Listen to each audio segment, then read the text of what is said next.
Hello, everyone, and welcome to another Tower of Babble podcast. As always, I am Julian Mush. I am joined by Jeremy Cozier. Hello. And we're going to be talking about the latest in film and television news today. It's been a little while. This is summer schedule as it goes, so episodes are a little bit fewer and further between than we'd probably like, but there's lots to talk about. There's a new Superman and a bunch of other casting news related to that movie worth getting into. Oh, by the way, speaking of actors and getting cast, that's not really happening right now because SAG is now also on strike. So we'll talk a little bit about the state of the film industry as we've been doing as of late. Really just more doom scrolling, as the kids say. Emmy nominations are out, so we'll spend a little bit of time diving into those. Not too much. I think we usually like to save it for once the Emmys have actually happened. And then, of course, we are ramping up into Barbenheimer because Barbie and Oppenheimer release next weekend, and or this coming weekend, sorry. And I am excited. Jeremy, are you excited about Barbenheimer? Are you going to go to see either of those movies? Yeah, maybe. Bullshit. You're going to go see Oppenheimer at least, I imagine, right? Yeah, we'll see. Does Barbie have cast any interest for you at all? Not really, no. No way. The Greta Gerwig of it all does compel me a little bit. And obviously Margot Robbie is good. I mean, I don't know. The buzz has been very hot coming out of the Barbie camp. I'm just more been into this whole idea of calling it Barbenheimer and the two of them releasing at the same time and kind of what does that mean and how the two kind of movies as they're promoting kind of are promoting each other, which is kind of a fun concept. Anyway, the only reason I bring it up really selfishly is because myself and my girlfriend are going to be going on a little mini road trip. So if you're familiar with where we record, which is in Winnipeg, Canada, for those who aren't familiar with that, we are going to be driving to Regina, which is about a 6 hour drive from here west to the nearest IMAX screen that is going to be projecting Oppenheimer in 70 millimeter. So it's a long story, but essentially we have a mall here that used to have an IMAX in it that had a 70 millimeter projector that no longer exists. I don't know what happened to the projector. I would actually be interested in finding out what happened to that space because the space is still there. And, you know, the projector room had like you could walk behind it and see the massive projector and all that kind of stuff. And that's really cool. And if you've seen the actual 70 millimeter print for Oppenheimer, it's like several miles long. It's like as big as you can fit on the tray without it like breaking. It's kind of cool when you look at like actual film in a spool like that. But long story short, the IMAX is gone, which breaks my heart. The mall killed it. It was in a crappy mall, and that crappy mall killed the IMAX because it was on the third floor of that crappy mall. And now the closest IMAX is in a in Polo Park. No, it's a Limax, Jeremy. So yeah, we have an IMAX screen at our local Cineplex, but it's not a true IMAX screen. And I'm convinced. Why not? Well, it's not. First of all, it doesn't project in 70 millimeter. Where's it projecting? I don't know. Here's the other. This 65 millimeter. I don't know, but it's not going to project in film either. It's going to be projecting on digital. It's going to be projected digitally also. The other thing is we don't know exactly what the diameter and all that stuff works for the Limax screens or as they call them. Really? Short, because they're all different. You can't go to the website and I don't think it's listed anywhere. I've tried to figure that out because what I want to know is, you know, who is using who's lying? Well, who's using the best tech? Because you know, there's another. Well, we've seen the manager at the Polo Park Cineplex, and you're not convinced that. And you're not convinced that's true. I saw. Did I tell you? I did. I said this on the podcast. That one time I saw all the managers from the Cineplexes across the country at the Toronto airport. Fascinating. You didn't just throw your cards in the mix. Why? Because you think I want that job? Why did your voice go higher? I don't know. Actually, exactly. I also noticed that. Well, yeah, I was just thinking, like, you're so into movies more than I think you've ever been, and the ins and outs of streaming and just content in general. Mm-hmm. Like, wouldn't you want your hand at being Hand on the at wheel. the forefront of projecting all Sure. said content in a way that you would pay for and enjoy and experience? You know what I mean? Well, yeah, except I don't think that the role of a theater manager is that person. I think everything you described sounds exciting. I would love that opportunity to help steer what that means. But I think that means more like, I think you have to be an owner operator to really to have that kind of say, or work for a company like IMAX, or work for a company like Sony, or some of these like that pioneer the tech, you know, THX and Dolby and all that kind of stuff. Those are the places that are really pushing the edge. And the thing is, I'm not convinced we have a Dolby theater here at all. I'm sure that some of the places you're not convinced. I'm not convinced because I don't know about that. That sounds pretty good at both. The Regal theater here. Is it Regal? Is that the Regal? What, not Regal. Which one's that? Where? What's the Grant Park Theater? What's it called?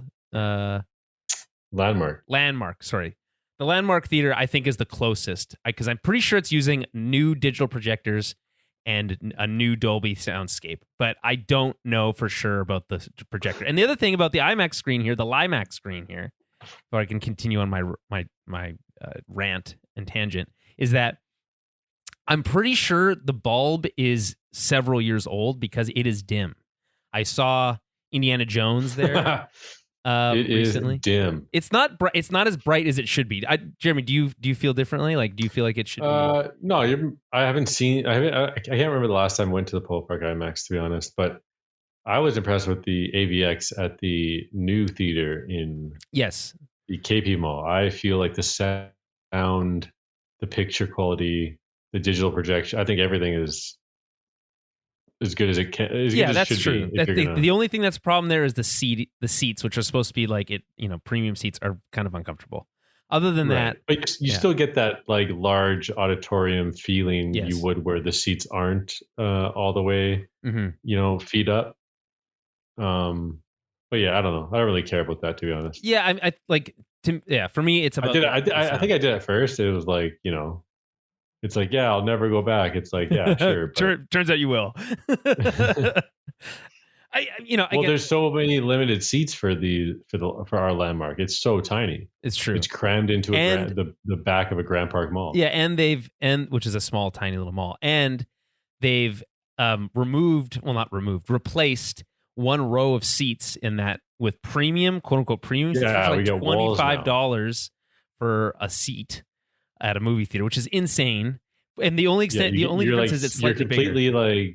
Well, it's just more privacy, right? I guess, but you're in a movie theater. It's like, it's not what kind of privacy? Like, what do you need? Like, what are you doing there that you need? Well, it's just a way to upscale. I don't know. I also think they're heated. Yes, they have heated seats. That's the only thing. People bring their blankets and they're basically like sleeping in their little nest area. And a little spot. But I don't mind how the Grand Park was before, or the other theaters where it's just you have your table that separates you from other people. You're not really close or touching other people at all. Yeah. Anyway, the point of this whole story is to say that I'm driving 6 hours each way to see Oppenheimer in 70 millimeter. Kara got us a set of matching shirts that she made, or kind of, anyway, not made so much as just like got some pictures printed on it, but of a Barbenheimer poster, which is really cool, which combines the two movies into one poster, and then also a little logo on the front. So I'm actually kind of excited about it. I'm not clear if those will get here on time for the actual road trip. Unclear. We're hoping they will, but we don't know for sure. Who knows with shipping? We have to cancel the whole trip if they don't come in time. Well, actually, you know what we were thinking about doing? The way you're talking about it. for the patrons out there. So we are Patreon supported podcast. Those of you listening who are Patreon supporters, thank you very much. If you are not and interested in learning more about what we offer for our Patreon, head over to towerofbabble.ca/support or patreon.com/towerbabblecast to get all the details.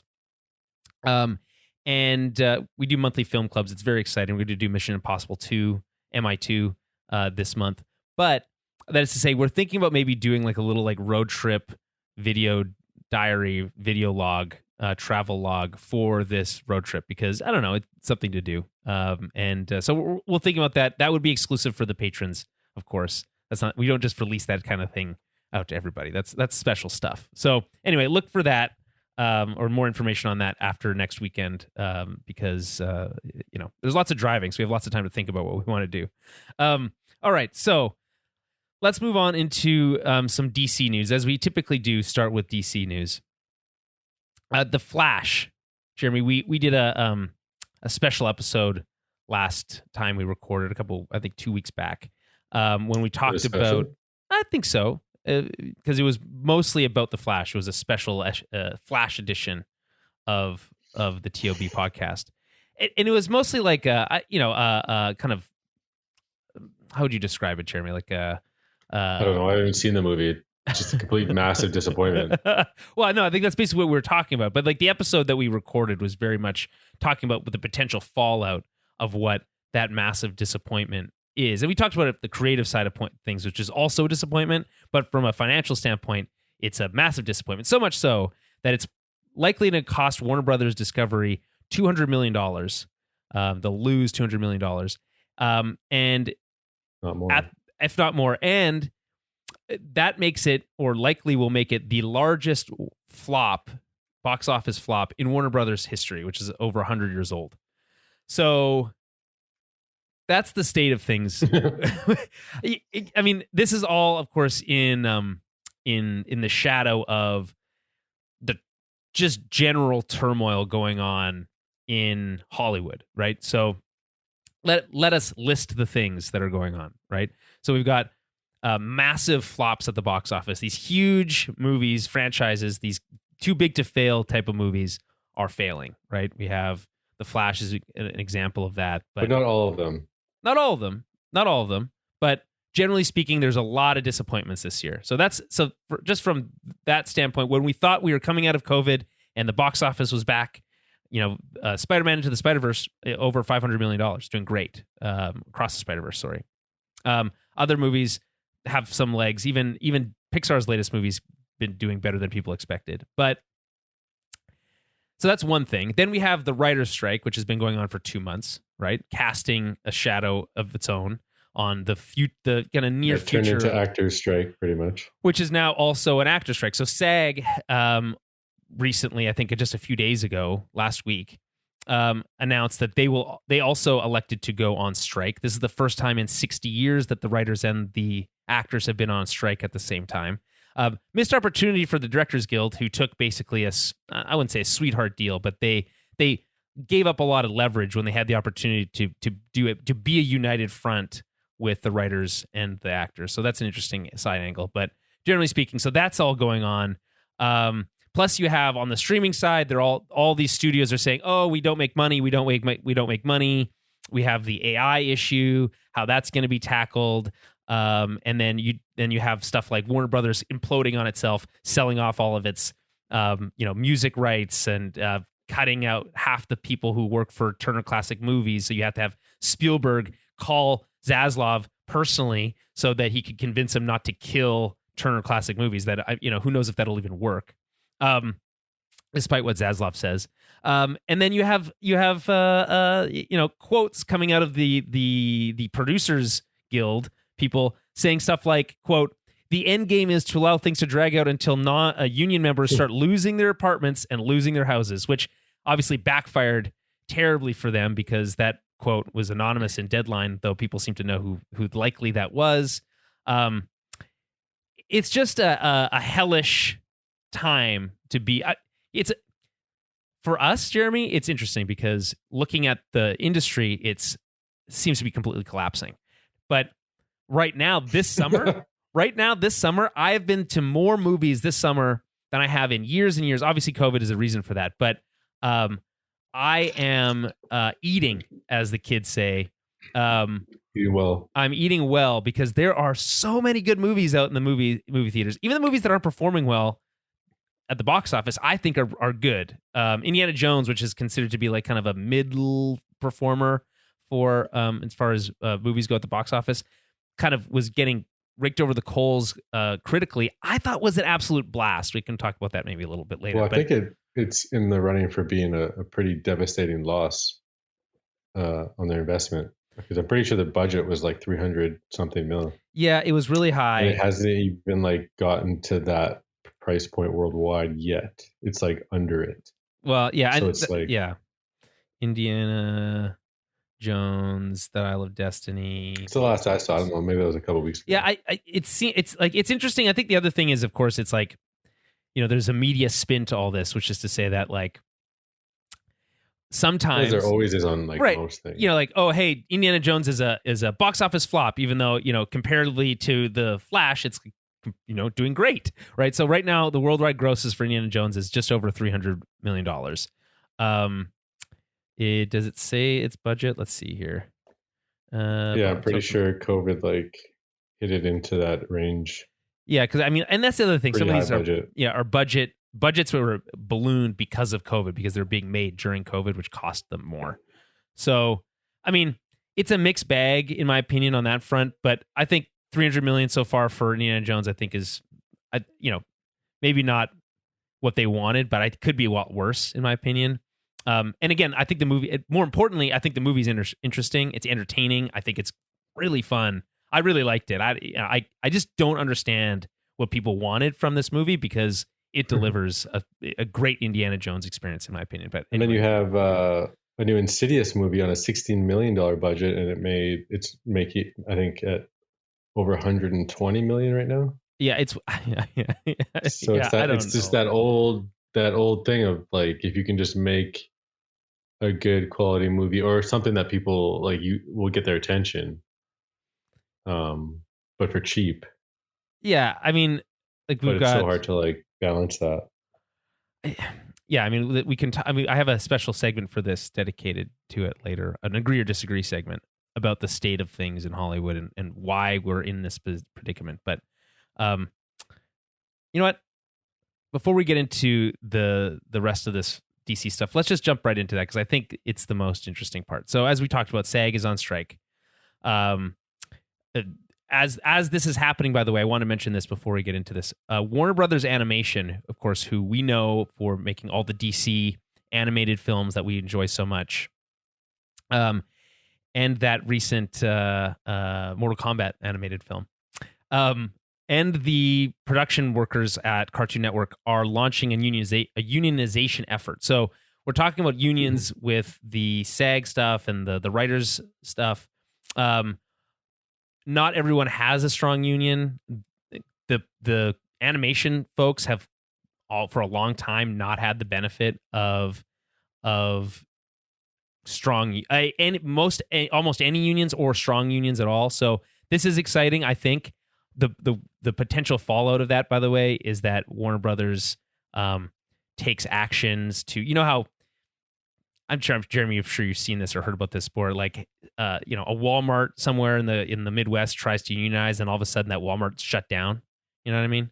Mm-hmm. Strike busting actions, which are technically illegal but hard to prove.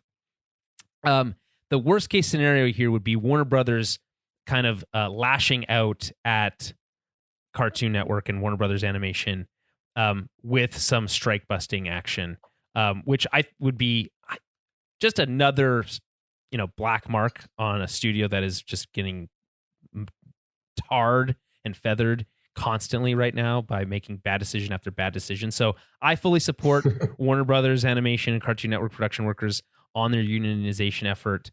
That's coming from THR. Interesting that that's happening.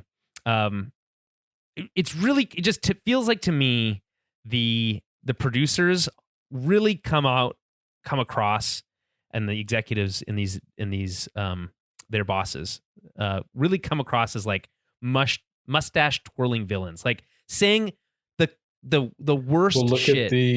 Look at the salary that. Did you see that? Mm-hmm. Like that list? I have it in front of me. Let me pull that up. The figures are literally just below $500 million. Yeah. So David Zaslav, which this one irks me the most, Jeremy, because it's like, first, I don't really necessarily care how much these assholes make, but the fact that David Zaslav, who is a name that I'm already sick of I just don't want to hear it ever. But every time his name comes up, it's almost always associated with bad episode. Yeah, it's just always associated with bad news. You just picture his face, right, with the sunglasses and the fake teeth. And he just thinks he's so cool. Golf shirts, and he's in charge of all these IPs. And we heard his voice because the investors' calls were just so heavily reported on, and sound bites were pulled from it. My favorite is the one he's giving that commencement speech at Georgia University or whatever, and he's just getting booed relentlessly by his own alma mater, which I personally big fan of that. That's, when you do bad shit, you deserve to be booed. That's my opinion. So, and then before that, in the conference call, he said, we've seen Black Adam, we've seen The Flash, we believe in these products, we think we can make them better. And it's like, dude, well, he's full of shit. Clearly just lies. Yeah. And so he's making $498 million. These are their not annual salaries. But it's over a period of time. Yeah. But what are their houses? Oh, Jeremy, look like? How many are there? We can't comprehend. We just don't. Yeah. We can't understand. But that's what I mean. They live in a different world. What bothered me is you said, I don't care how much these assholes make.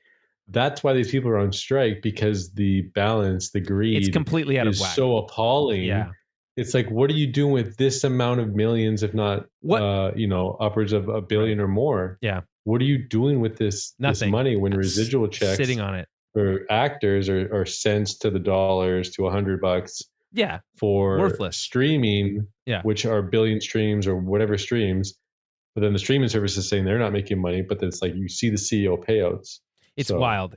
They're giving they pat each other on the back and hand each other checks for bonuses for losing millions of dollars every year. I don't understand what they're for what. Well, the rumor now is that Zaslav's he's trying to get the DC brand on track, amongst other things, to eventually sell this thing, sell Warner Brothers again. To what? For what? To what end? So what? This drives me nuts. So I work in the tech industry, not to get into my day job, but one of the things that happened to me recently was a customer of ours had been acquired by BlackRock, and BlackRock is a private equity firm that basically just buys up assets, asset managers, they're sometimes called, and then sells these companies for parts. What do they have that's valuable? The land that they own, the merchandise that they have, the IP, the brand, whatever is worth a penny, they will sell it off, and that money just goes directly into their pockets and their shareholders' pockets, and the company that was left over is often just left in shambles, destroyed, and it lucky to survive often. It sometimes doesn't.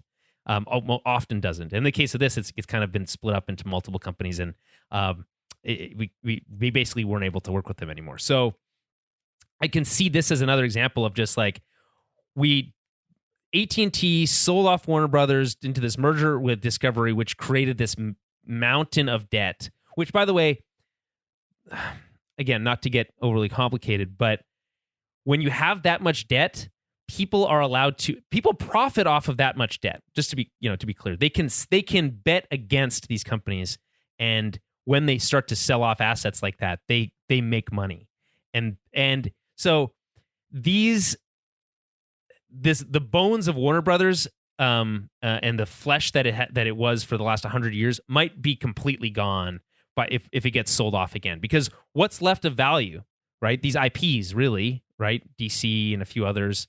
That want, Harry Potter and a few other things, and they just can't. But DC in particular just can't find the attention of the general public. Yeah, I mean, and they have a statement addressing that specific critique right now. I mean, here's the thing: I find it hard to judge the recent performance too harshly, because it's really hard to make anything worthwhile when the floor is constantly moving under your feet, right? The last time we had stability at DC was Batman v Superman. That movie underperformed, and then things started to. Well, that was the narrative.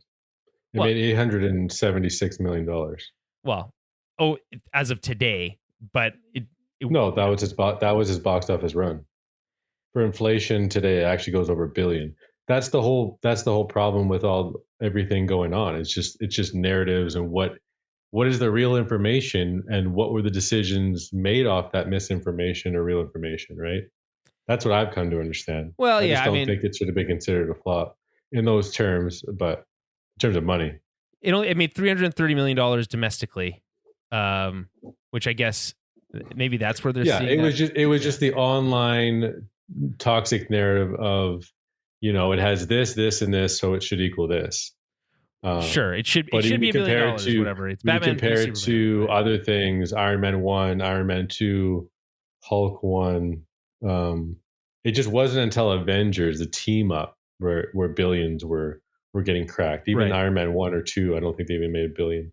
No, I think the expectations are out of whack too. I agree. Right? Yeah, that's the whole thing. Yeah. But what I'm saying is, regardless of the narrative or whatever, the fact of the matter is, after BVS, things started to collapse internally at Warner Brothers with the Snyder stuff, and then that whole momentum was then abused for the release of the Snyder Cut, which is now being, that whole stuff, all that stuff is still kind of settling out.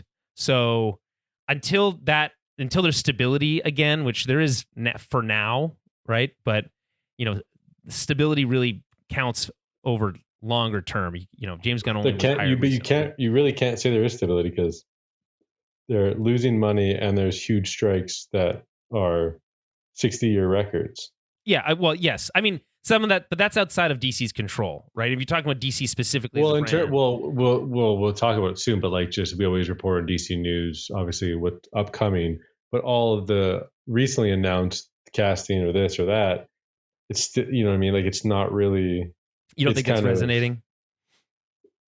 Well, I wasn't going to that, but maybe that's also the case. But I just mean, you have all these plans, but everything is being halted. So who knows what will be, revisiting, because you can't technically do anything. Yeah, there's nothing you can't film anything. And last time there was the strike, right? We lost out on Justice League Mortal, George Miller's. Well, yeah, and we ended up getting Transformers 2, and that's a turd of a movie. So we got it's a mixed bag, right? We lost movies that could have been made, and then we got movies that were made that were bad. So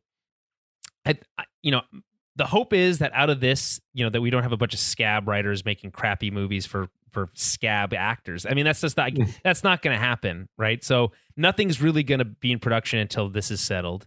And then, so we're going to have a big gap, probably. There's be a time shift of where we feel the impacts as viewers, probably by at least a year or more, depending on how long the strike goes on. So right now we have a back catalog of COVID movies that we're getting through now, Oppenheimer being, one, and Barbie being another, and et cetera. And then we're going to get into this next dead zone, because Dune is kind of another movie that kind of falls into that category, Dune 2. And then we're going to get into this next dead zone where there's nothing in production, which means that, maybe not next summer, but the summer after is not going to really have anything. So, there's really not stability. It just seems like such a splendid, perfect storm, turnaround sequel. It looks like that trailer, Jeremy, is so awesome.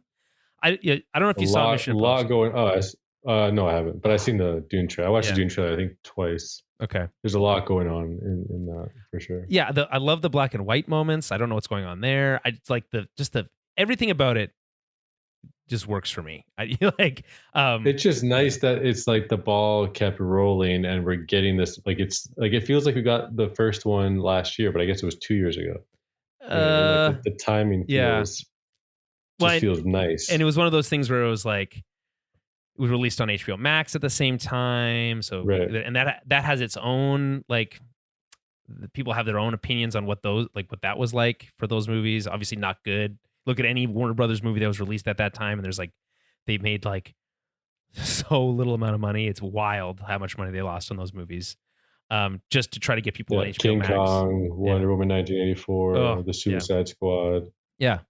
Good movies in certain cases. Not really. I think The Suicide Squad's a good movie. All three movies I said I don't think are Well, anyway, well, individual taste aside, they didn't probably deserve to make that. Squad was a good movie. You'd probably have watched it again. I don't really rewatch movies that often, Jeremy. That's not a good test for me. I think really? It's very rare for me to go back and rewatch a movie. That's wild. I've only seen the Batman twice, and that's that one's really a snooze fest. Well, Jeremy, that's not fair. That's not fair. It is fair. The Dark Knight, Batman Begins. What do you mean? You've watched them one time and that's I've seen The Dark Knight a couple times. I really don't watch rewatch movies that often. It's I swear to God, unless I'm doing like a rewatch for like Mission Impossible, so I'm going to do MI1 and then MI2 for the film club. No, rewatchability is a massive a timeless piece that can resonate. Yes, I agree. I don't disagree. I'm just saying for me personally. I'm just saying for me personally, I don't rewatch movies very often. I'm always looking who's going to watch Ant-Man and Quantumania again? I don't know. Marvel super fans. I don't know. Listen. I'm not. I saw that you had Dunkirk on 4K, for instance. I feel like that's a movie that I'm not particularly interested in rewatching, although it's a movie I liked when I watched it. So it's not a perfect metric, is all I'm saying. That's my only point. Sure. Okay, so let's get into this agree or disagree segment. So, as you know, when we do an agree or disagree segment, I usually read some opinion or another, and then we comment on it. We said that we agree or disagree with the sentiment of the piece. And now it's sometimes not always as obvious. Now, in this case, I'm going to read a Twitter thread from Arash Amel, who's a writer in Hollywood. Now, obviously, as a striking writer, they have a bias, right? So keep that in mind. Wait 1 second. If you were to pull up a thread on Threads, how would you word? You would say, "I'm going to pull up a thread on Threads." A thread. Yeah. Yes, I think that's what. I don't know. That just popped into my mind. Not like that's ever going to catch on, or it's like everyone just like created a profile and then. If they want to have Jeremy, was a week. That was 1 backup. week. They want a backup plan for in case Twitter. Well, it's Facebook's Twitter. It's not. Yes. It's a complete competitor. Well, I know, but what I'm saying is people on Twitter seeking market share are created a thread profile because they were looking for a place to fall back to should Twitter. Oh, sure. Get worse. I was more so referencing Instagram, where like the actual like. Clickable hub is like within the profile or whatever. Right. Yeah. Okay. Anyway, I have a thread account. What I don't have the ability to do yet in Thread is create like multiple accounts and like switch between them easily like you can in Instagram or Twitter. So the podcast doesn't have an account there yet. We're not threading yet as a podcast, but you can still follow us on Twitter at Tower of Babble Podcast. Which I do still tweet on that a lot. Okay, so again, Arash Amel, writer from Hollywood, has a bias, but I happen to agree, not to spoil my position on this too much, but I happen to agree with the writer's position in the strike. I mean, I've yet to meet anyone who's really, who's being a serious person and is kind of negotiating or speaking in good faith on the matter, who really honestly takes the side of the producers, because I just feel like what the producers are saying is bullshit. What they're saying is not true. The money is there. They can pay them. They just don't want to, is really what it feels like it comes to. Iger is on video interview saying that it's unrealistic. It's unrealistic what they're asking for. Yeah, healthcare. How unrealistic. Crazy how Bob Iger like basically retired and then sailed off into the sunset after reacquiring Spider-Man and working with Sony. Yep. And they gave it to some other guy whose name I already forget. Also named Bob. I thought it was like, that was like, for some reason I was thinking Doug Bowser, but I think that's like the Nintendo guy. That's the Nintendo guy, yeah. Yeah. And then he said something bad in the media about Disney movies or something, and adults and kids or something like that, right? Streaming. Yeah, I mean, movies. And then they just bring Iger back, and now he's signed a contract to 2026. And then the strike is happening, and then we see his salary, and it's just a comical. He went from being the hero to the villain in like overnight. Hold on, I'm gonna let the dog into the studio. Sure. He's annoying me. Come on.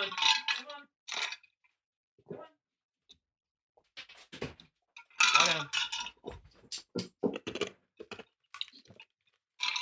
For those watching live, Winston has joined the podcast. So if anyone's wondering. It says we have 0 viewers. No, we have 1. Just kidding. I don't know. Anyway. It's Karen in the room next door. Sometimes that might be true, but I think in this case, I don't think that's the case. It's not. Well, she's at a party. Anyone we know will listen for 20 seconds and be like, "This is not for me." Actually, it's funny. So I bought a I was telling you about this before we recorded. But I bought that kind of audio accessory. We're upgrading Jeremy's audio setup for the listeners. And so I bought it secondhand off of Marketplace, another Facebook tool. And the guy was like super curious about like what we were going to use this device for. And I was like, yeah, we're a podcast and we've been doing this for a long time. And I wanted to kind of, upgrade the setup a little bit. And he's like, oh, really? Interesting. Can you what do you guys like talk about and stuff? So I told him about what we do. And he's like, oh, yeah, I still have like an old Boba Fett, original Boba Fett in its original packaging. And I was like, oh, that's really cool. Anyway, so he ends up messaging me on Facebook Messenger after I get home, after paying the man his money. And he's like, hey, send me a link to your podcast. So maybe we have another listener. So we'll find out, I suppose. If they are listening, thank you so much for joining the TOB Army or whatever our fan base. Did we ever come up with a name for that? I don't know if we did. TOB Battalion. Okay, that's much better. Thank you, Jeremy. Just kidding. I only say that because that's what the Blue Beetle fans online are. Oh, there's Blue Beetle fans online? Yeah, I didn't know the Beetle Battalion. Okay. Well, hey, you know what, Jeremy? That movie, although despite looking like it's going to be another failure for Warner Brothers, looks like it actually is kind of fun. So I am interested to see what that movie's about. Will I go see it in the movies? I don't know. I don't think it looks that fun then.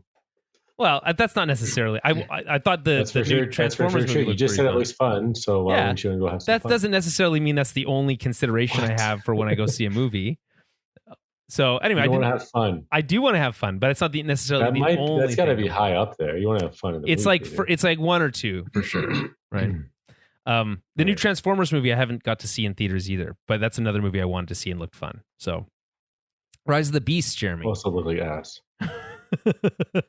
Okay, let's get into this agree or disagree segment. Okay, so Arash Amel. With Mission Impossible Dead Reckoning Part 1 looking very shaky at the box office this week, it looks like we are seeing a disastrous summer box office. Where did it go wrong? The answer is pretty simple. Risk aversion to original ideas or IP, rampant corporatization of movie studios as offshoots of media monoliths, the reduction of the role of the creative executive to corporate brand manager, and the need to go bigger to please Wall Street. Because you see, tired sequels of sequels of sequels with aging stars and tired formats is a result of a constant chase for growth and size. It's how we end up with a $300 million budget and stale IP. No other businesses survive this level of negligence in R&D. Hollywood is no exception. With the need to grow comes big budgets and the fear of the new. We have no younger generation of bankable movie stars because we haven't invested in the type of theatrical movies that typically built them. Because studios abandon lower budget movies and original or fresh IP genre films. The refrain that people won't go to smaller movies because of streaming is a cop-out, a lie, and a pure fear because it would involve a risk and creativity at studios that has long been wrung out by its ranks by Wall Street and upper management. I've seen great, even incredible creative executives struggle. I've seen some of the best laid off and the best of those who remain handcuffed to the same overblown, overpriced, and tired formats. Everywhere, the larder of creative properties have been exhausted. With that comes Indy 5, Fast 10, MI7, etc. 1, 2, 3, and onwards. Yet once upon a time, there was a Mission 1, a Fast 1, a Raiders, all made for budgets well below $100 million, starring young movie stars. And that truly is the underlying malaise, part of the new phenomenon of America's leaders aging out. Hollywood is no exception. We are in a death spiral. We have to win young audiences back. The only way out is to go back to the creativity and first principles. We need to go back into the kitchen and kickstart our R&D again, drop budgets, take risks on new stars, build new directors, original projects, make 6 and 50 at 50 million or 3 at 100 million if you must, instead of 1 at 300 million. It won't support Wall Street, but it will support a new cycle of growth. And maybe you end up becoming competitive again and getting that 16 to 34-year-old crowd back in the theater. And if anyone says it can't be done, it's simply because they're afraid of doing the creative work. Money won't fix the problem. An MBA can't fix it either. Only creative risks will. But who's to blame? The same people who got us in the mess of double actors and writer strike are the same ones responsible for the dire state of Hollywood. Wall Street. So there you go. A bit of a scathing indictment of the state of Hollywood today that kind of zeroes in on a cause that I thought resonated. This idea that we, and I say we, really not we, it's those who are in charge, the creative executives in charge of these franchises, of these studios, are beholden to Wall Street. And this is, by the way, this is a bigger problem in society, by the way, is this basically how we've sold our souls for infinite growth to Wall Street. But that's a story for another day. But and in its place, we end up having, aging old directors and creatives and executives making movies for themselves, essentially, right? Casting themselves, right? It is kind of wild when you think about it that we have an octogenarian Indiana Jones movie. You love using that word, eh? It's a great word. I love it. It's a great word. I love it. Just say old. He is. That's like the best way to say old. He's so old that he's wants 80. To hear you say octogenarian. He's in his 80s, Jeremy. It's fucking crazy. So it's wild. Isn't Joe Biden in his 80s? Yeah, but he's not an action hero. They heavily use CGI here in this new movie. Yes, I like Indy 5, but you're just having take a step back. You have some sort of weird obsession with Harrison Ford being old. It's an exact. And now you've been proven wrong that he's not grumpy. I haven't. To some degree, yes, because we watched season 1 of Shrinking, and he plays not nominated, but he plays an old grumpy guy. That's literally his role in that show. But he really has there's a lot of heart to it, and he has a lot of heart in Indy 5. And I just think he just always has fun in his interviews and stuff. And it's just I think you just read it wrong. So it's a me problem. Yeah. I don't know. Did you see the video of him? Like some guy showed him this huge Lego Star Wars vehicle that he built, like a Death Star, like a starship, and he goes hand it over to Harrison Ford, and Harrison Ford fumbles it, and it actually just makes it fall, and it smashes into a million pieces. On purpose, or he literally I don't know. It might be on purpose, but he definitely that's the funniest shit I've ever. I haven't seen that. You have to look that up. It's so funny. The same guy who wanted Han Solo to die in the second movie because he didn't want to come back. Yeah. I mean, here's the thing. It's taking a step back from my obviously wrong opinion on Harrison Ford, and just looking at this, Arash's statement here, which is to say we don't have young movie stars. Why is that?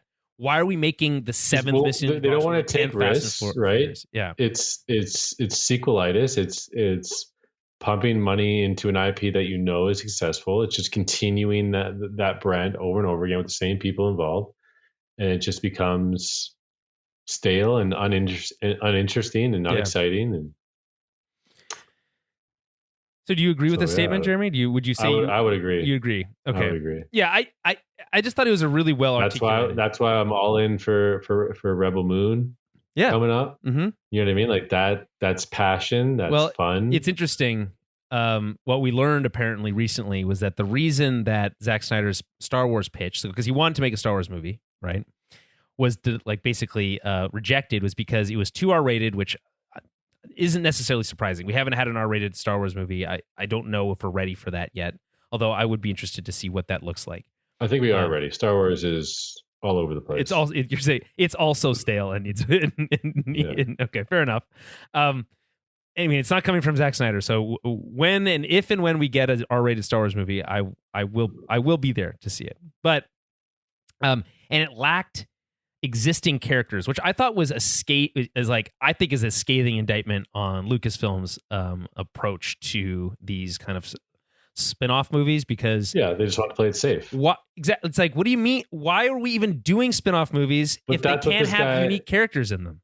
That's what this guy in this thread is calling out, though. Yeah, right? He's exactly. basically saying, let's take huge risks, but as soon as you take that first risk and it doesn't pay off because you just couldn't reach that audience in terms of word of mouth or advertising or whatever, like they're just not willing to do it. Yeah, but like what he's saying is, I can understand why a studio doesn't want to make or take a $300 million risk on a new actor. But he basically says, if you make 6 movies at $50 million, if one of those movies is a success, it those risks are hedged against the number of different things you're trying. Right. Well, and I think with Rebel Moon in particular, I'm pretty sure because it's a 2-parter, it was originally supposed to be 1, but the budget, like Snyder said, he probably couldn't do it for their ideal budget. So that's why they split into 2 movies at $80 million apiece. So essentially it's $160 million investment on a 2-part movie, which is essentially 1 movie, which won't have a theatrical release. Yeah, but the budget's at $160 million, which is a pretty good budget. Exactly. Yeah. For today's money, I would say if you're making a movie of Star Wars ilk for $160 million, I think you're doing pretty good. Yeah. Yeah. But it's interesting though. I mean, and so I think we're both in agreement here on this sentiment. It's interesting because I think it ties in well with the Superman story, which is to say we have a new Superman that's been cast. David Corenswet.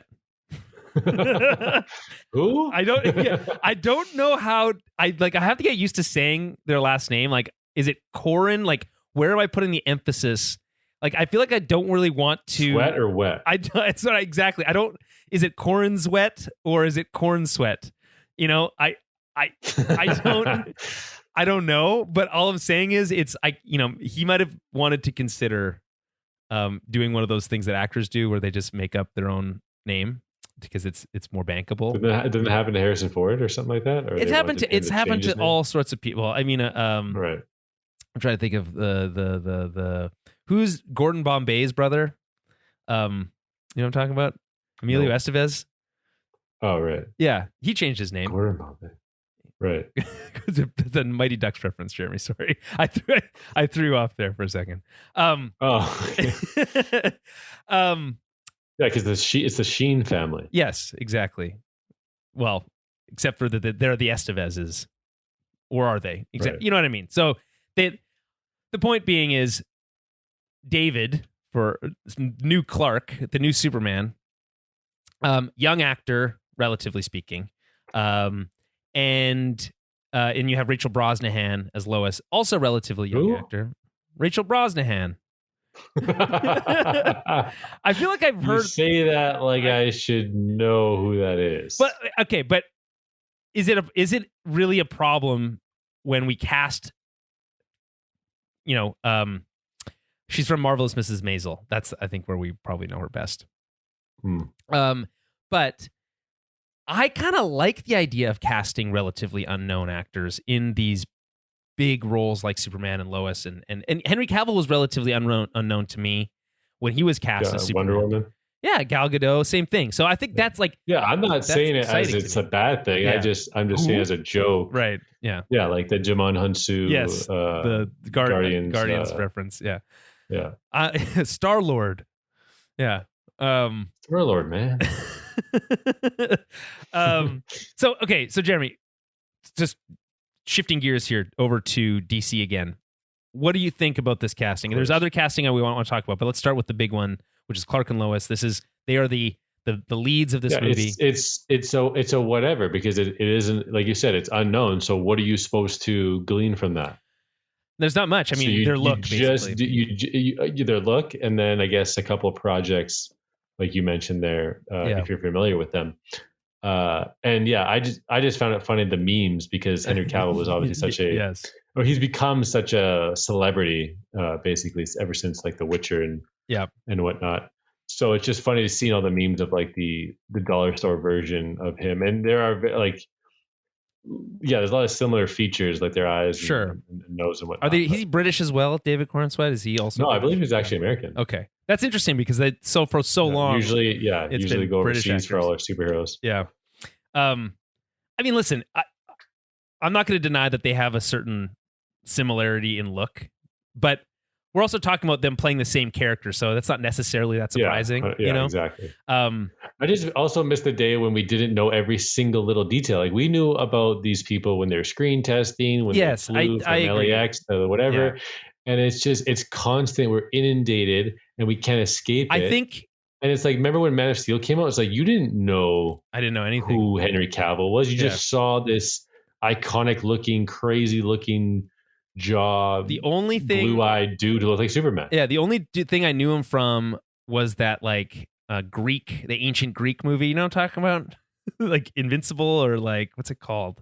Yeah. But I had. But like you saw, you would say he's from this movie, and then you saw like a screen cap of it, and just like a scrawny. Yeah. Like he had abs or whatever. Like, hey, whatever, and then he did the 300 suit up, and it's just ridiculous. Yeah. So I think and so here's the thing. Like I don't know what happened to my Twitter algorithm, Jeremy, but it's been inundated. Well, it's the for you algorithm. I don't. Right? Yeah, but I didn't ask for that. I didn't want this. Well, you kind of did. No, I did not. I did not really. I engaged with the DC stories, but and then instead what it's serving me. You engaged on Twitter threads that are part of arguments and baits, and you're like, hey, this guy's saying this. I'm going to say this instead. This is factual. I don't know what and then. Right. Everyone does that, right? And so you admit that there's a whole crowd on Twitter right now whose sole purpose, seemingly, is to just troll. I told you. I've told you that multiple times. It is wild, Jeremy. People. So like wild. You are people who have no investment into these franchises or characters or stories or history, any of that. They are creating Twitter accounts or buying Twitter accounts. And they know exactly what to tweet that will inflame either side of the coin. It's but like so obvious. For what gain? Like I don't get it. It's simply for traction, clicks, and arguments. You get paid out on Twitter if you have a tweet that is shared and just see. You know what I mean? Like you do it on purpose. You tweeted in threads. For people who had baited opinions that you felt the need to defend. I fell for the bait, Jeremy, obviously. Yeah, that's what I'm saying. Yeah. So if you're smart, you would just say the perfect storm thing about Snyder or Gunn, some sort of inflammatory comment. Right. Either any of those things let people just have at her in the comments, because you're going to have fans of both. And they're going to want to defend both. And then you have it's great, Jeremy. And whatnot, it's just so wild to me, and here's the reason I say that. Dude, think about it. People are at peace with labeling something a literal cult with thread tweets and just tweets, sure, on a social media platform. Jeremy, I hear what you're saying here and where you're coming from, but what I'm seeing is a culture war, like playing out. Yeah, that people are using as bait. Yeah, and it's you think crazy. There's an agenda by a real cult? No, I don't. No one thinks that. But that's actually what the mind share is. It's fascinating to me because I'm attached to the thing they're utilizing, they're propping up. Exactly. And it makes me upset when I see people like you just engage in a certain portion of it, but it swaths over all the art and the intent and like the actual intention. And it just blows my mind that's what we want to discuss. Yeah, it's so nitpicky. Like every little thing that is announced is like, oh, well, this obviously means that that James Gunn is just as bad as all the other shitty executives at Warner Brothers. This proves it. We knew all along. Yeah. You know, so that happening today because what was it, yesterday or this morning? There was some the Flash deleted scene pictures of Ben Affleck Sure. in a now deleted post credit scene, and then THR and all these are reporting, this was supposed to be the tease for a Batfleck movie and Man of Steel 2. They're literally writing those things. Yeah. Because we know what people do with the word Snyder and Gunn and DC. They're just using it for clicks. Yeah. Yeah, it's wild. You really think that Ben Affleck came back for the Flash because he was going to get the Batfleck movie and a Man of Steel 2? Like, no, it isn't what you think it is. They were going to be the Walter Hamada, Jeff Johns, post Justice League era type movies, which is what the Flash is, what Shazam is. Yeah, it wasn't the Snyderverse that was promised. Yes, I agree with you. I 100% agree with you. But it's like, so what ends up happening is you get these like little sound bites, or you get this like one image or a clip from one movie from 5 years ago that says, well, this proves this person wrong and this proves this person wrong, and now you guys are all liars and hypocrites. And it's like, what just like, people are calling for, Gunn to be fired. And they've been calling for Gunn to be fired for a while, but it doesn't make sense. It doesn't make sense, Jeremy. And I don't want to get caught up in it. It's hard because now my feed is full of that shit. Yeah. It's constant. You're already a victim. I hate it. So, because like really what I just want to do is enjoy the news that's coming. Because like, here's the thing, what Gunn is trying is a new strategy, which is like this open door transparency concept, which is to say, we will tell you everything that's happening during the process. The thing is, he isn't the saint you make him out to be. Because I'm not saying that either. The thing is that they're doing it to themselves. Warner Brothers making tons of mistakes, as we said before. But Gunn, trying to start his new universe, has said things like, "We've met with Ben Affleck precisely for the reason because he wants to direct a project." Then we have like 3 months later him in an interview specifically stating he has no interest in directing for Gunn's DCU. Right.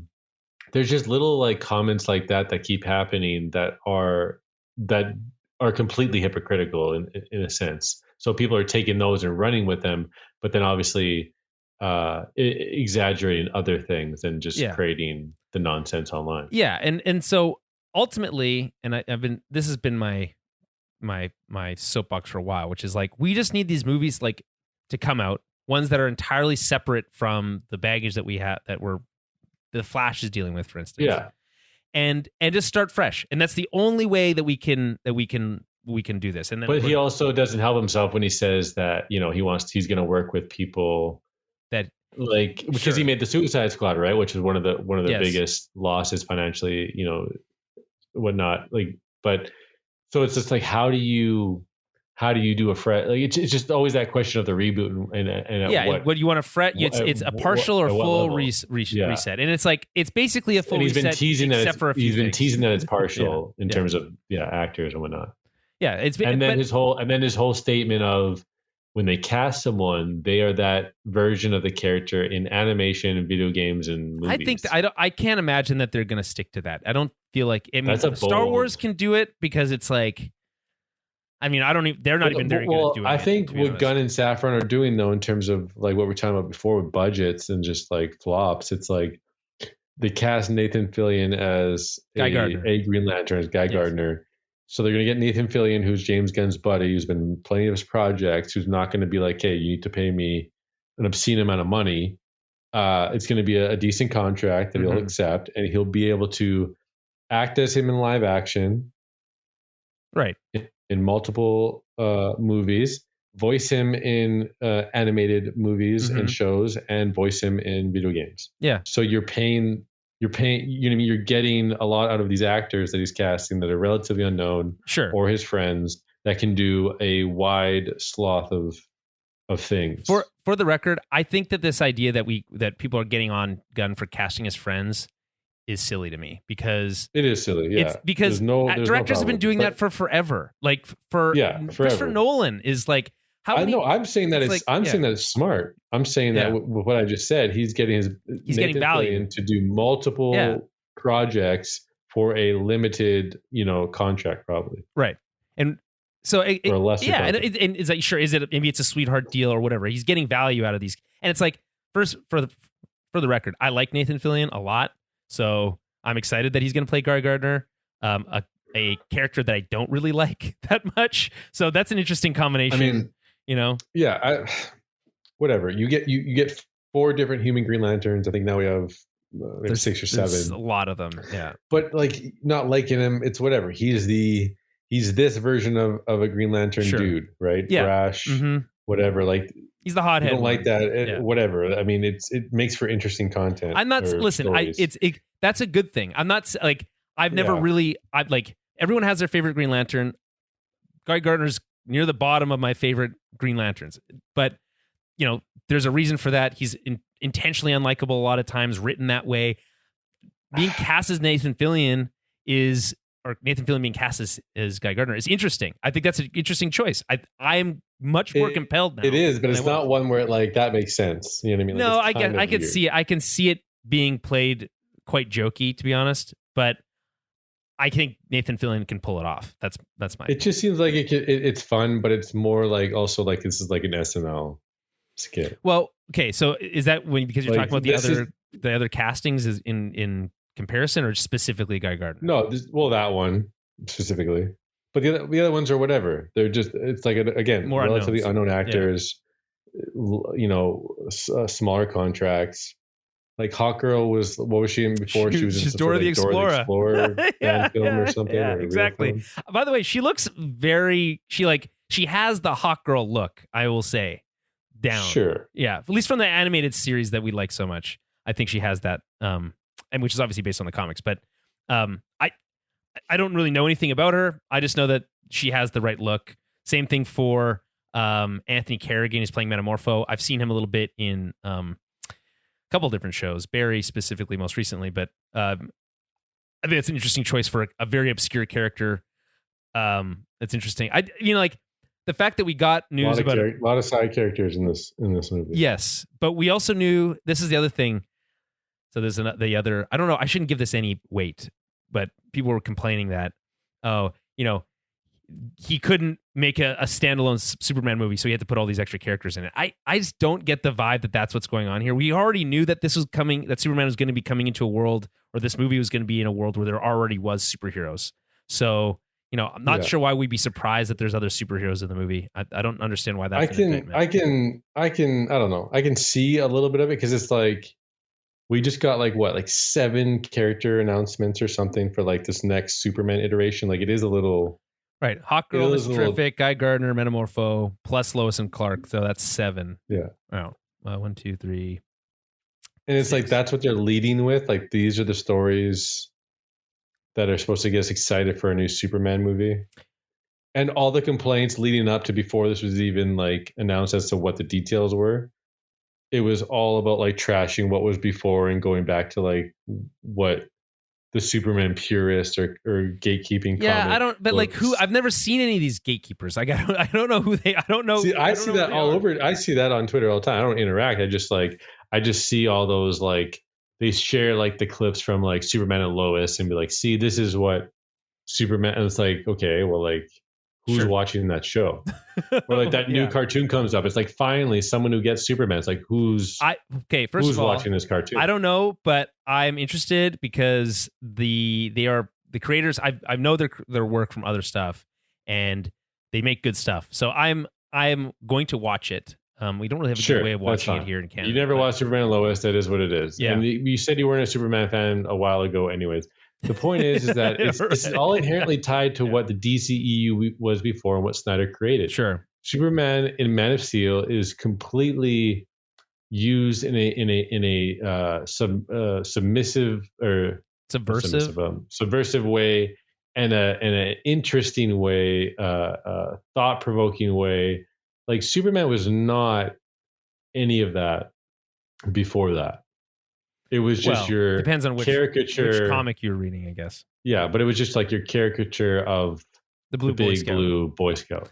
Yeah, and I think that is what the impasse is with what has come before in live action. Well, and blaming that for whatever failures. I don't think that's fair. I don't think that characterization is fair. Well, I think it is because we need to wait and see once this movie comes out what kind of support will it garner? Yeah, I guess. I mean, because at that point, that is when the answer to all these inflammatory opinions or whatever will finally be answered. Sure. I mean, but until yes then, no. you're going to get the back and forth no matter what.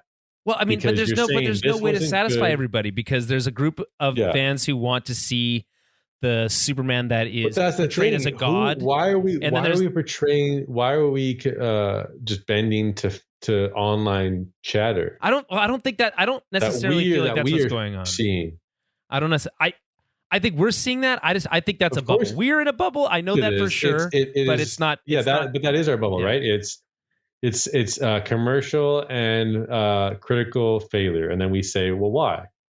Right. And then, okay, how do we correct that? Well, we've been wondering. That's the minimalistic breakdown of what has gone on over the last 10 years. Have we not been struggling with the concept of whether Superman as a character resonates in 2023 at all? I mean, I think that's been a question since Superman Returns. That'll get answered with this new movie. I think so. I mean, it depends. And it seems like they're really concentrating on Superman and Clark as a character. I think that's something that we didn't get a lot of. We didn't really get much Clark in the Snyder version of Superman. So that's an interesting change. But I mean, I don't necessarily think that there's a right or wrong way. I think there's a clash between the two interpretations. One is Snyder's interpretation, and I think we talked about this a little bit when we reviewed Excalibur, the 1982 film, which is available on the regular feed. That is something that we don't always do, but I thought that was a good conversation, so we released that out to the wild. You can find that on the feed. We talked about this a little bit in that review, which is to say that those characters in that movie, and similarly to Snyder's interpretation of the characters in his version of the movies, are very much these larger than life characters, right? They're not necessarily relatable human characters, and human at the lowercase h. I think it's the complete opposite. I think that's exactly what he's going for. That's what you're missing. I don't know. Maybe I am missing that. But I think what do you mean? He's a god. Blue Boy right? Scout is not relatable. Well, not anymore. At I agree all. with that. Yeah, I'm not. But I'm not advocating for the big blue Boy Scout. What I'm advocating for is a more of a even Batman of character. Exactly, it is a complete character study. Batman who's lost his way after Robin's been murdered. Dude, Batman is so thin in BVS. I'm sorry, that is not true. How is that not true?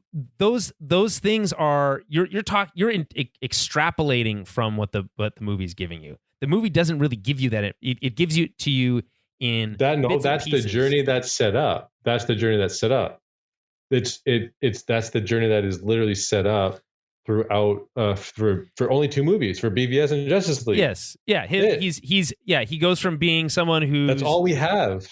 Well, I know, but so how can you not look at those two movies and see the character take on a classic character who already is paper thin over a couple of notions of the character? This is a complete character deep dive as to why this character works. Well, we spend almost no time with enough. We don't spend enough time with audiences too much. We don't spend enough time with Bruce. We just only had two movies. I know, but what I'm saying is based on. I would say, but based on the fault of the studios and the race to the $1 billion superhero blockbuster. But it's what we got. That's all it was. It's what we got. We got was a movie that didn't give us. Like I say, my interpretation of this is that those characters were. He's talked about this, that they're gods among men, right? And they are larger than life, and that's, I think, really it's compelling in its own way. It's certainly visually interesting, and then I think the other side of the coin here, I think specifically, Gunn has kind of been hitting the hammer on this one, which is that it's about it's about character, and I think that's good. I think that's right. Well, time will tell. We just don't know until the movie comes out and we see how David is able to portray the character, how they play off the villain. We don't even know who the villain is. What kind of role these other characters have in the movie. There's too many question marks. So I agree in the sense that there is certainly a divide amongst the interpretations that are interesting. What I would hope for, at least, is an open mind here going into Superman Legacy, saying, is this interpretation able to bridge that gap? I'm going to go out on a limb and say probably not, but I really hope it can. I would really like that to be the case. I don't know. Okay, let's quickly shift gears here a little bit. Ben Affleck's Batman scene from Aquaman 2. This is news from today. So Ben Affleck's Batman scene. It's just have a DC podcast separate, basically. It's basically, I don't know. Ben Affleck's Batman scene from Aquaman 2 has been cut from the latest version of the film in an effort to, quote, ensure they don't promise a movie universe that will not come to fruition. And that's from THR. This is now the third round of reshoots that this movie's gone through. 2 different Batmen. Now Affleck and who's the other one, Jeremy? It was Keaton. Test screenings have been mixed apparently over this time. According to THR, the film is now on a positive track after the last round of reshoots, which were sanctioned by Gunn. I think this movie's doomed. This movie's doomed. I don't know. There's no way this movie. I mean, this movie's being released to die. Think about that. Like you say sanctioned by Gunn. So it's like, how can he not get any flack? What's he supposed to do? Like that's the thing. You're on the side of what is he supposed to do, but there's going to be people who are like, well, what the fuck?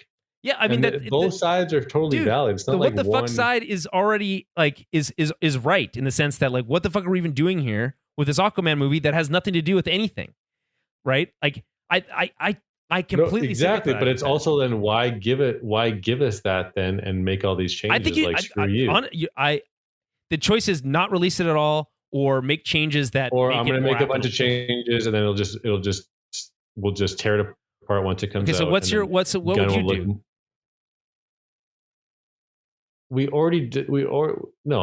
All this should just be scrapped. Is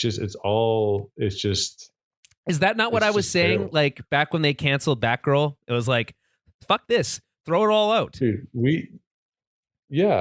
but then Gunn said no, he is in charge. No, it's just not how it works. Well, I mean, Gunn literally said The Flash is the greatest superhero movie of all time. Mm-hmm. Warner Brothers saying is the greatest movie since The Dark Knight. Yeah, because they wanted to make. What do you like? Your brain, you're completely brainwashed by these people. No, because I'm not brainwashed. I'm saying there's a reality to this. They spent the money. They want to make some money back. That's why they're putting. And these they're just going to lie, and you're just eating it up. I'm not eating. Maybe it'll be good. What am I lying? This is what they're saying. I'm not saying. I literally just said this movie's going to be released to die. How you can be this like, yeah, let's just see his new universe. It'll be way better than the last one. Well, we don't guaranteed. Because these movies, he wasn't even involved in making this movie. Last one, I didn't feel anything, and there was only 2 of them, and like it's just like what? Like I don't know, man. No, okay. I just think. Hold on, back up. I said I want to see Gunn's new universe. It will be different from this because the truth is he wasn't involved in the making of this movie until very late in the process. So how much can you really? And same thing with The Flash. How much can you really put at the feet of Gunn for those movies? It's just like that's not realistic. He literally said The Flash is his favorite superhero movie ever. Yeah, and he fucking lied. He for sure lied. So why do you trust this guy so wholeheartly? Because he's employed by the studio. What else is he supposed to say? That's what I mean. Like he's gonna have to play nice with Warner Brothers until these movies are out and done and out of the way, and we can judge the new stuff on its own merits. Just not. It's and people see through that, which is why he's getting the hate. How can you not see how that hate would be there? What's okay? Like I said, he was put into this position. What's he supposed to do? He doesn't get to choose whether the movie's canceled or not. He has to make the best out of He has to make the best out of that situation here. Do you know he's co-CEO with Peter Safran. Do you know what Safran has been doing? He's a producer of Shazam. That's his movie. Sure. So you think that those movies? So your opinion is that we should expect another movie like Shazam and The Flash or whatever, and Aquaman 2. No, it's going to have its clever dialogue that James Gunn always has, and it's going to have fun with its characters. Like we know it's going to like whatever. That's just not. It's not as interesting to me. Yeah, I mean, like I said, we just don't know. We can't know until we see it. We just don't. You've seen the Suicide Squad. Yeah, I like that movie. It's not that great of a movie. I like that movie, and I liked Guardians 3. You're raising your voice again. I said it earlier in the movie, and I like Guardians 3. No one cares for Guardians 3. No one cares for it. I just said I liked it. Let's just make Rocket Raccoon the main character and make it super sad, and let's all get super emotional with these stupid songs. It wasn't a song, dude. He ripped off all these crazy song choices from like the Raimi Spider-Man movies.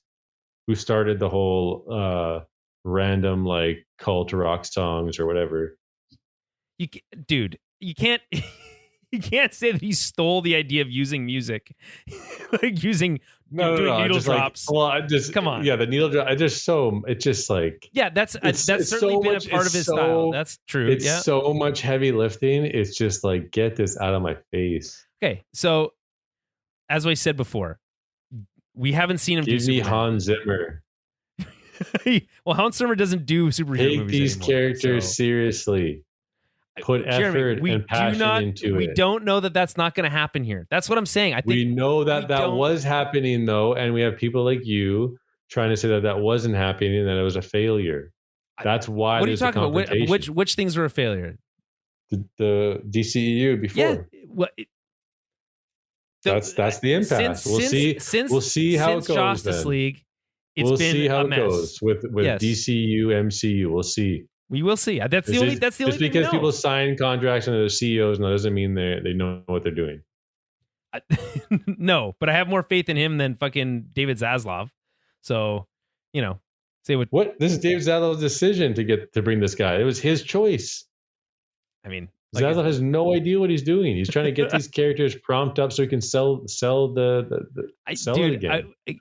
I don't. And they went with a known speculation. Guarantee. We don't know that. We don't know that, and we don't know that that's the goal of what this is. I have to take some of this at face value, which is to say that we are rebooting this, and that reboot deserves. And nobody cares. No, we don't know that yet. Well, you do know that. You don't see that. Because we're in that bubble. That's not the conversation you're seeing. There isn't huge hype right now. The movie's still a year and a half away, Jeremy. 2025 with a strike right now. Right, so it's likely to be pushed every further. DC character that he can think of at this movie for a new Superman take. Yeah, like I said, you're not giving not the best look. Guy Gardner, Nathan Fillion. You are extrapolating off of Guy Gardner, Nathan Fillion. Get excited about Green Lantern in a movie. When's the last time you saw Green Lantern in a movie? What do you mean? We're going to get an HBO Game of Thrones style $8 million episode. Movie was never. That show was never real, man. That show was never real. No, it wasn't. What do you mean? It never got close to production.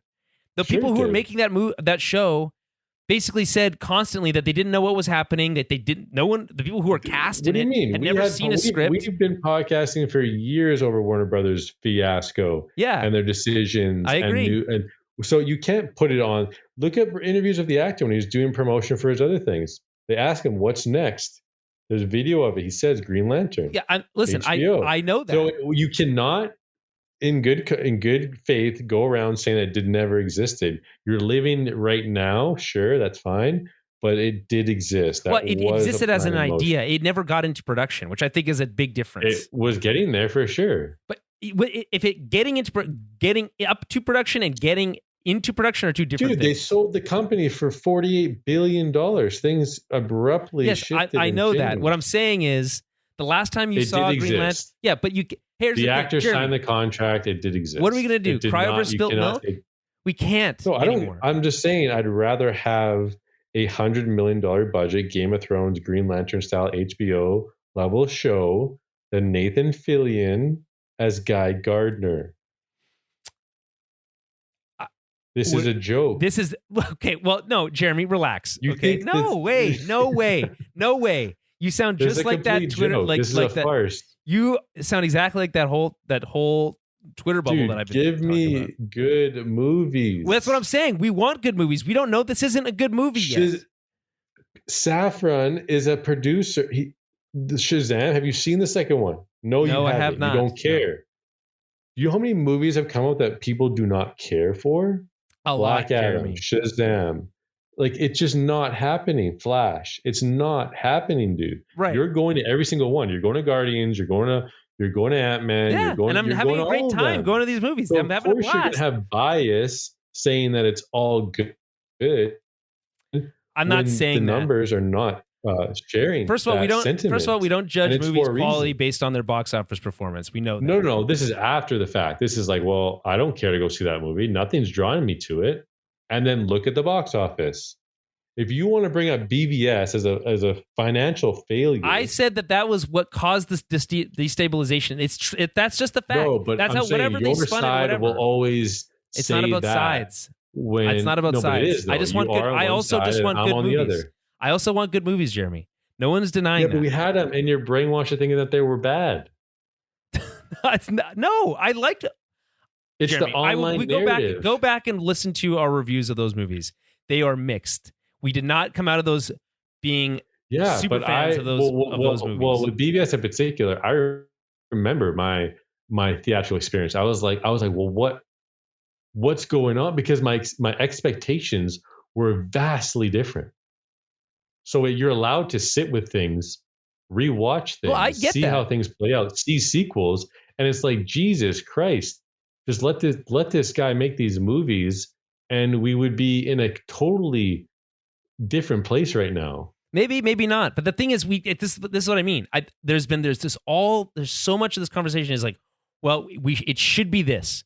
Well, guess what? It's not. So we can either get on board with what we are getting, at least try and have an open mind. No, because we got The Flash, we got Shazam, we got those Black movies Adam, again. Those movies are Frankenstein monsters created in Peacemaker's returning. Yeah, you're getting. I like Peacemaker. You're getting, dude. It's not a hype.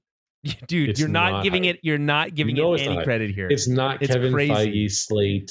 It's not Kevin Feige's slate hype. You know it to be true. Kevin Feige's slate hype hasn't even been that hype recently. So people aren't watching Secret Invasion. You know what I mean? Like there's more to this than just DC can't get their shit together, which is partially true.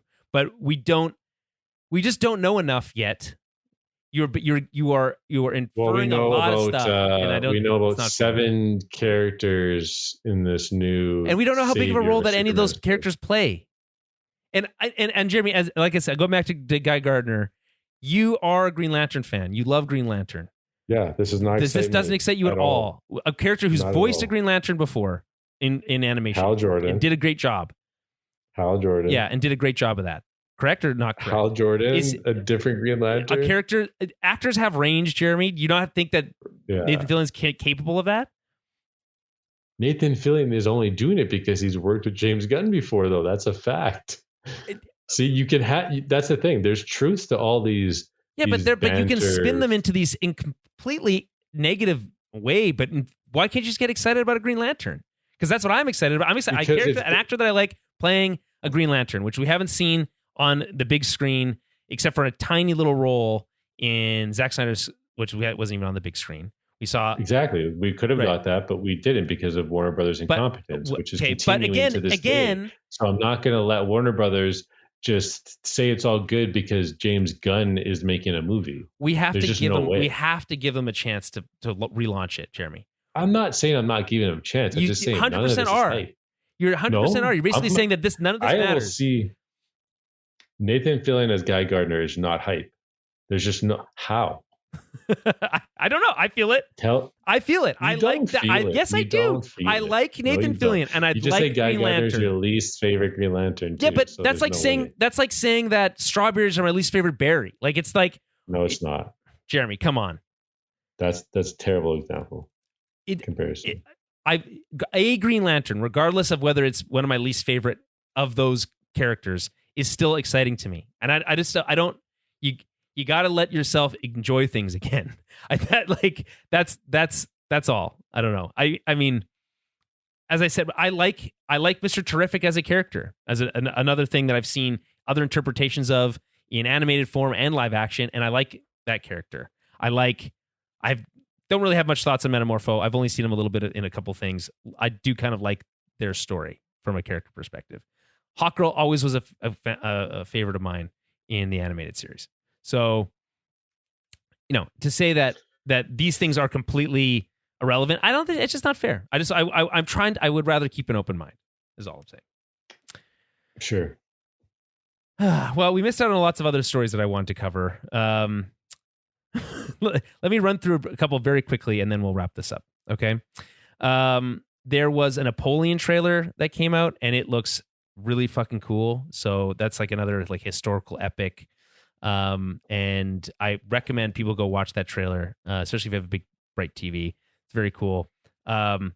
Mentioned Bob Iger. He's back at Disney. He's going to stay on through 2026. We did get to see the first look at Deadpool 3. And one piece of news, by the way. That wow. Talk about hype and excitement. Because he's wearing a yellow suit. That's what I'm talking about. Well, we knew Hugh Jackman was coming back. Yeah. But we're finally getting those two on screen together again. And the suit is cool for sure. I like the suit. I want to know what they do with There's more to with it the though. hood though. How do you do the hood part? Like, how do you do the mask? We'll see. It'll probably be CG, just like the Thor stuff. You think? Black Bolt was completely CG. That whole suit. Yeah, that makes sense. It looked weird. Just make it nice and tight. Yeah, yeah. Like that's like comic book. Dude, that is so exciting to me. We've lived with Hugh Jackman. I'm excited too. I'm excited for that. For over 20 years. Yes. We know Deadpool is just super meta and breaking the wall and all that. And then the set league. This is all spoilers. The 20th. Again, yeah. We're in the 20th Century Fox. Unbelievable. Like who's going to be? Will it be Logan? Will it be Hugh Jackman? Will he just be like so upset that he's wearing this yellow suit? Exactly. Yeah. And because the rumor is that they're in the Void, which was teased in the Loki series, right? And that Wolverine has to like wear that suit because he found it there. So is it like is it the classic Hugh Jackman Logan Wolverine from like the Fox movies? Who like they make fun of the yellow spandex, right? Yes. So it just feels and he's fighting Deadpool and slicing him up, and they're obviously arguing and. So I just can't wait for that scene to happen. I agree with that. I think that's going to be a great time. I 100% agree. I like the suit. I think it looks really cool. I have questions about the hood, as I said before. But is it not kind of counterintuitive to what we were talking about like casting actors in the same role for 20 years in the sense of in Hugh Jackman? When were we talking about that as being bad? Well, we were talking about that as like we were talking about, hey, we're no one's taking risks. I don't know if casting Hugh Jackman as Wolverine is really a risk. It's not. It's exciting. We're all excited about that. Logan was an amazing movie. That's the Marvel nostalgia, multiverse, Tobey Maguire, Spider-Man, like that.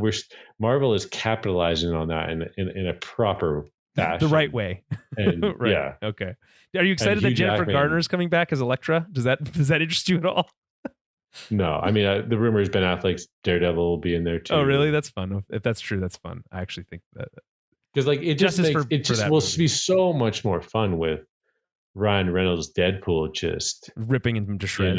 Yeah. You want that. Yeah. No, I think so. I think to some degree I feel like some of the jokes might be a little like easy, I hope that they don't take the easy route on some of that stuff and are a little bit more creative, but either way it's cool to see.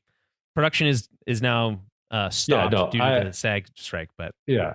I would agree with that, but the whole 20th Century Fox Void logo, them fighting, like that's just too good. But you didn't watch She-Hulk. Oh, I watched some of it. I just petered off towards the end. I really liked it, and there's a whole third wall break situation in that show too that I think is going to. Yeah, it was cute, clever in certain areas. Like I really like the credits. Like those credits are super memorable to me. I love the look of the credits. I thought. I just thought that. And the actor. Yeah, what's her name? Natalie. No, you knew. I watched some of the behind the scenes. Yeah. You knew Kevin Feige is a huge She-Hulk fan, so he definitely poured a lot of effort into that series, even though it may have been cheapened with some of the cameos and then Mark Ruffalo's Hulk just not really. Just kind of on his own weird journey that we're all just accepting. Well, it's just odd to me. It's like we're gonna do a She-Hulk show, but like the Hulk is gonna go off into space. It's like I would. Well, he's in the show though, and then he's the smart Hulk, and then he has like some weird son or something that has like a weird ass haircut. He does have a son. Very strange. It is. Like, there's some odd choices. I agree. It's like at this point, it's just like.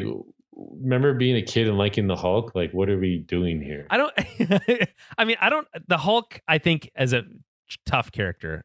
To be fair, and I think Mark Ruffalo, bless his soul, I love is Mark Ruffalo, doing pretty good stuff. I think he's funny for sure. He's great. I just can't wait for the evolution of the Hulk character in the MCU. Like I'm just let's what's do it next? again. What's next for the Hulk? Is it you mean? Like like get rid of the glasses and the suit, the t-shirts. Like let's go back to classic. Let's smash some shit up again. Right, like okay, come on, enough. what are we waiting for? Right. Okay. Fair enough.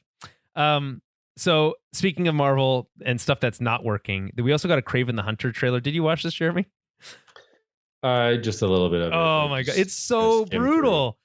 Fuck this movie. I remember talking about this the first time this was announced, and I was like, fuck this. I don't even want this to exist.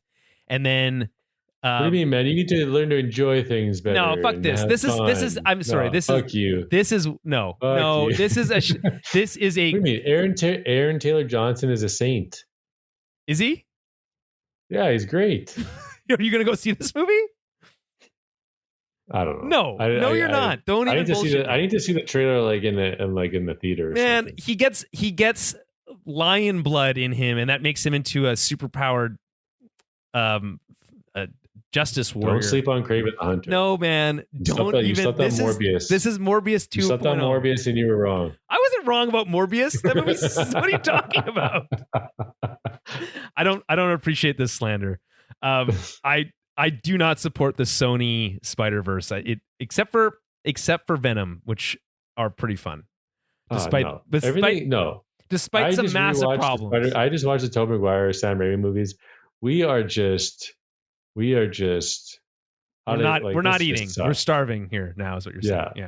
But then it's like, no, we aren't. The Spider-Man, Tom Holland's third Far From Home made $1.5 billion. We're eating, like, it's like, okay, like it's a fun event. Yeah. No, listen, man, we had a great time. But also Tobey Maguire was in the movie. And Andrew Garfield was in the movie. Yeah. But we did enjoy that movie. Let's not, we did. Let's not pretend. Sure, but it's also one of those ones where I don't really care to I'm not itching to throw that in my player. And you're itching to throw Spider-Man 3 in your player?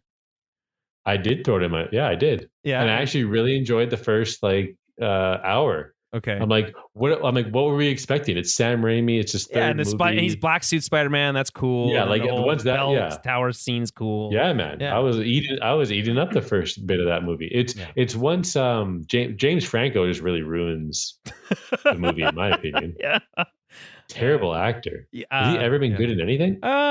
He kind of plays the same thing. You remember he was in that first Apes movie, the first Apes reboot movie. Do you remember that? Yeah, but you don't remember him in that movie. No, you don't. No, you don't. James Franco was good as Harry in a couple moments. Mm-hmm. Like when he had the upper hand and he was smiling and he was dating MJ or something like that. Like there's just moments, but he ruined the third movie.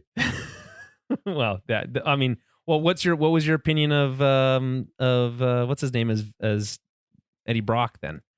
Is that 70 show? Oh, that sucked too. Okay, just checking.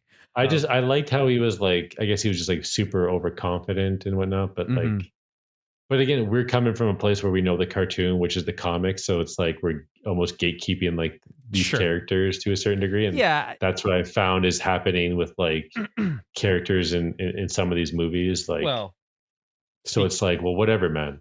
Speaking of which, Idris Elba said that he is no longer interested in playing James Bond. I think it seems like there is potential interest in having him. People wanted him. It sounds like someone probably reached out to him to maybe do that.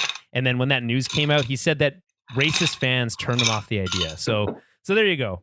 Then it isn't just bubbles we live in, eh? It's just as soon as you just log on, you just everyone sucks. That's the narrative. Yeah, I mean, here's the thing. It bugs me because first of all, love Idris Elba. Second of all, think he would have made a great James Bond. Third of all, the racists kind of win because now he's not playing James Bond, so that sucks. Mm-hmm. So yeah, I don't know. That just really bums me out. On the James Bond front, Sam Mendes, who's directed the last few, will not. He's declined to return to direct the next James Bond film. That makes a lot of sense. He's been doing it a long time. Also, add quickly to that, Christopher Nolan was asked, would he direct another superhero film? He said absolutely not. He said no. Yeah, he just said no. But I think it was a speed round question thing. So the meme clip of it is just brilliant. Because it just really sums up why would you put yourself in that position and just get completely tortured online over every decision you make. Exactly. It's really a young man's game. You know. Yeah. He did talk about, by the way, Nolan did talk about Batman Dark Knight Rises again, because there is a nuclear explosion in that movie. So he talked about how they did that in CG versus how they filmed the nuclear explosion in Oppenheimer, all kind of in camera. Obviously they didn't explode a nuke.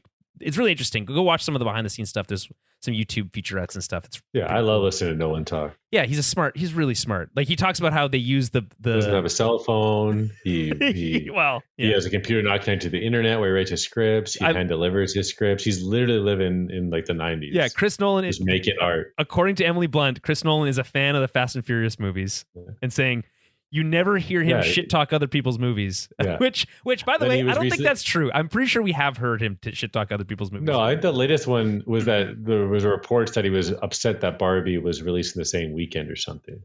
But then the whole thing quickly turned into the theater experience with Tom Cruise attached to it with Mission Impossible, and like it's more, everyone taking pictures with their tickets and the Barbenheimer and all that stuff. Yeah, it's a fun kind of like. Yeah.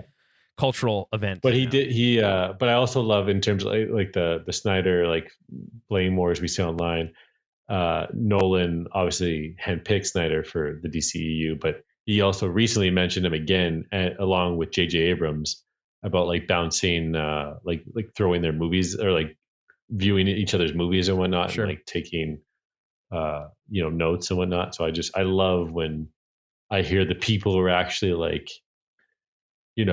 in the real like world, even though they're not in the real like like in the real art form, just doing their thing. Yeah. I mean, the not shit talking other people's movies sounds like a dig at Scorsese, to be honest. But well, the thing is that the Scorsese quotes are also taken out of context. If you look up those interviews, he says they're wonderfully made and wonderfully acted, and like. He says a roller coaster, and he's not wrong about those things. We've talked about this before. Yeah. In our very first agree to disagree. That's right. James Cameron says a new Alita is in the works. I love the first Alita Battle Angel. I think it's a criminally underrated movie, so excited about that. Pretty cool, yeah. Actually, just I was watching. I didn't finish it, but I was watching Sucker Punch. And I had watched Alita Battle Angel, I think for the first time actually this year. Oh, nice. But I was getting the same vibe of just like how cool these movies are. Like I haven't finished Sucker Punch, and obviously the narrative is that movie sucks or something like that. But I was enjoying the first hour, which is all I've seen so far. It's all over the place. Cool. It gets in its own way. That's Sucker Punch's problem. Yeah, we'll see. Yet to be determined. Sure. But Alita is great. I kind of go against the. You do. I kind of hate when there's like a narrative, and I kind of usually go against it. Maybe you shouldn't even. I shouldn't have said anything, but I guess you already knew that. Well, so. I knew you were going to say that stuff, though. Like, I saw you tweet about it. I saw you tweet about it one time as if it's factual, and then you just never gave any really good criticisms. The second time you said something, it was just like whatever. I don't remember, but I will say. Like I said, it was when they were using Sucker Punch as an example of like as the blueprint for the hallway fight scene in Guardians 3. And it's like, that is a stretch, in my opinion.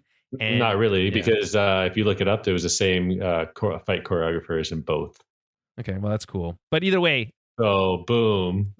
Sure. But of course they're going to be compared. Well, okay. But either way, Alita. And then Snyder worked with James Gunn on Dawn of the Dead. Yes. So. Yeah. Of course it's going to happen, and that's the bait that you're falling for. I can't get into it. I don't want to.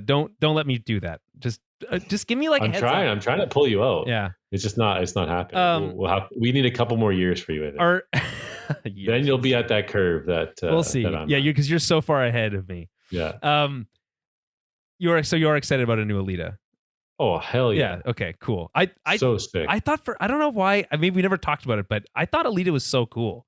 It was just like the way that they did everything. Yeah, it was. I just waited till it was on. It was on Netflix, whatever streaming service, and then it was like nice. It was like 4K streaming. It was like sick. Yeah, it's dope. And I think I tried to download it, and it was just like a bad quality version. What's it? Salazar, the actress who plays Alita, is like the way that they able to make her face move and stuff was just really impressive. And just the world is really cool. and like the action was and whatever badass. James Cameron does, it's just like we need to. Well, and he's just producing too, and it was like, and it was Rodriguez was directing, so it's like let's get them back involved and let's do that. Okay, so Donald Glover will return for the Community movies. This is the movie filming will begin next summer, assuming the strike doesn't come back. That's great. Troy was the best character on that show until he left the show early, so that's exciting.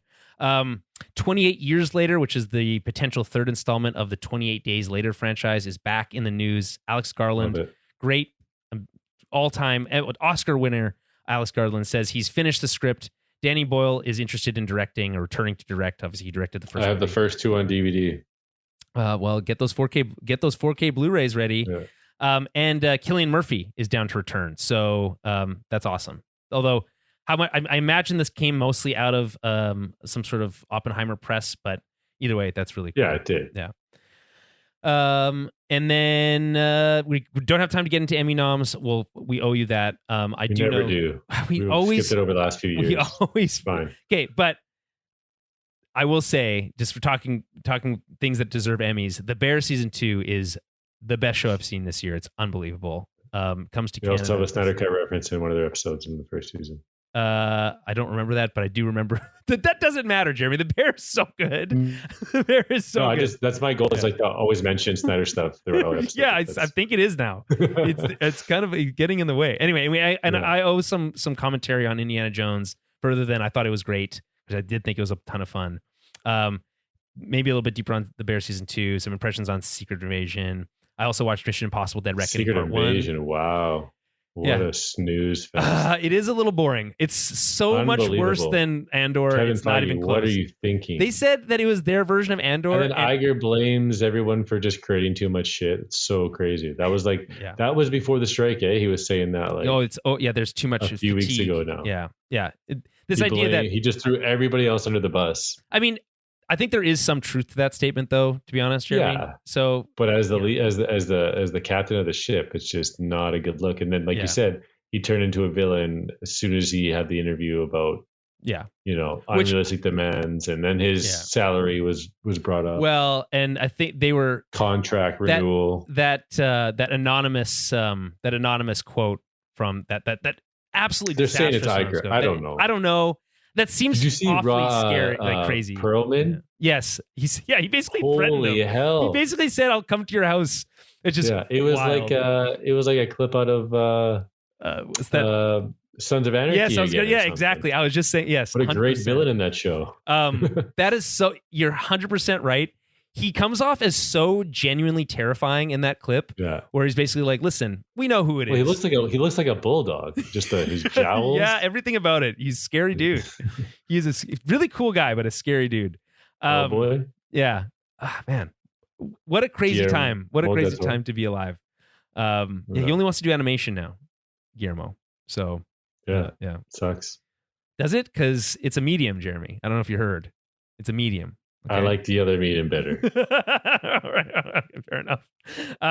Mission Impossible: Dead Reckoning, not as good as Fallout in my opinion, but still a great movie.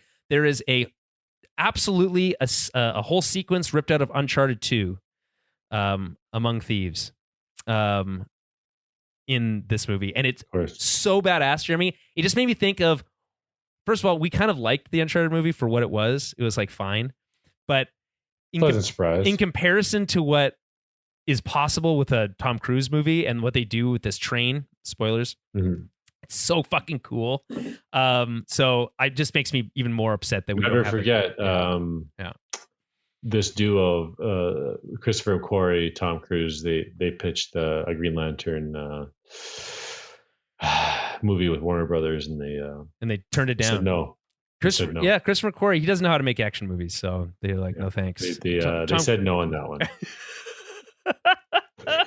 Tom Cruise, just the man of the hour again. This man, it's so wild how he's back in this, like he's this back role. in the number one celebrity movie star spot. He's the only true back at it. He's the only true movie star left.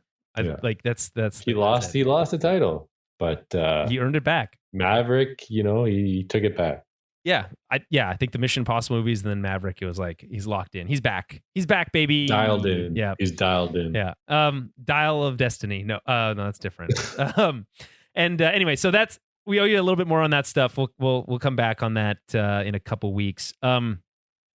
Anyway, that has been another episode. It's a little rocky one. This one, a little heated there in the middle. Yeah, but it's it was warranted. Oh, I'm just tired of this huge farce going on, and we're on different sides of it. It's not a farce. There's no farce going on.